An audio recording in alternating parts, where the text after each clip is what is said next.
Γεια σας, θα δούμε το φινάλε τριών βασιλιάδων έναντι 2. Αυτή είναι η δεύτερη βασική θέση που πρέπει να ξέρουμε πώς θα παίξουμε.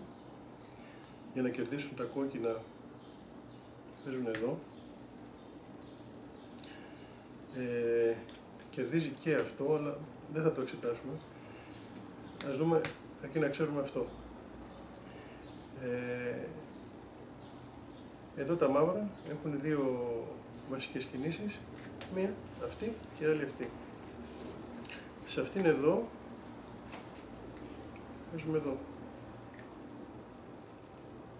Εάν προσπαθήσουν να φύγουν, παίρνουν το position και τώρα πρέπει να ξαναγυρίσουν πίσω. Εάν φύγουν εδώ, το κόκκινα παίρνουν position, αποκλείουν αυτόν τον βασιλιά και άλλοι δύο κερδίζουν αυτόν.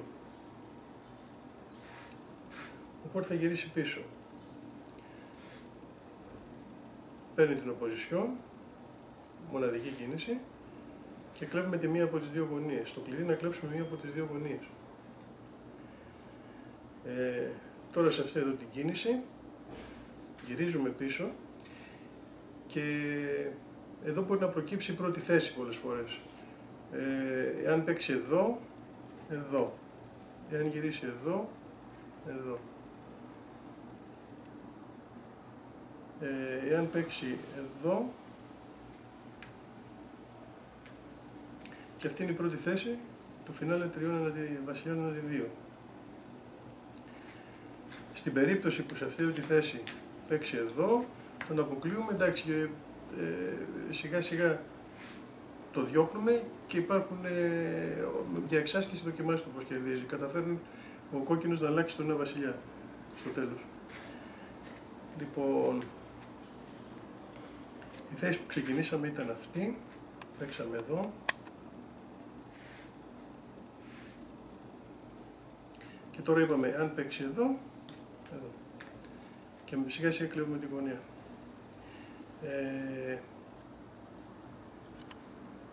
Εάν παίξει εδώ, πάλι του παίρνουμε τη γωνία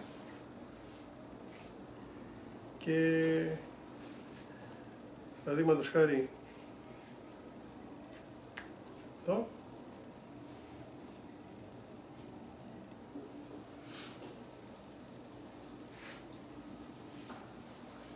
εδώ το διώχνουμε και κερδίζουμε. Ας δούμε την άλλη περίπτωση, όπου σε αυτήν εδώ τη θέση παίζει αυτή εδώ την κίνηση. Το διώχνουμε και παίρνουμε τη γωνία. Αυτό είναι το κλειδί πάντα, να πάρουμε τη γωνία. Τις άλλες κινήσεις θα τις βρείτε. Ειδικά αν ξέρετε την πρώτη θέση του φινάλε τριών έναντι 2. Εδώ. Τώρα, εάν παίξει αυτή την κίνηση, γιατί είπαμε σε αυτήν εδώ, το διώχνουμε και κερδίζουμε. Εάν παίξει αυτή την κίνηση, παίζουμε εδώ και έχουμε φτάσει στην πρώτη θέση. Στην πρώτη θέση πρέπει να την ξέρουμε πολύ καλά, να θυμηθούμε ότι αυτή εδώ η κίνηση χάνει λόγω position.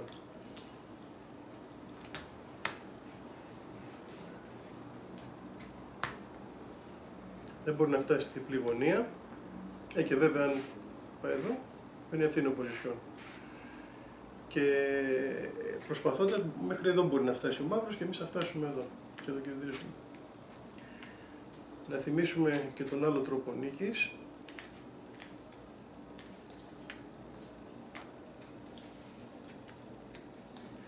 Εάν έρθει εδώ, αυτή τη τριάδα πρέπει να τη θυμάστε. Εάν απειλήσει τον βασιλιά, πρέπει να θυμόμαστε αυτή την κίνηση.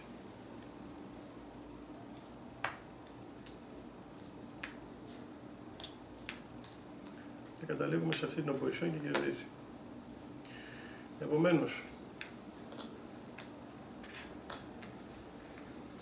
αυτή είναι η δεύτερη θέση του φινάλε τριών έναντι 2, που πρέπει να την ξέρουμε που την κερδίζουμε, αυτή είναι την κίνηση.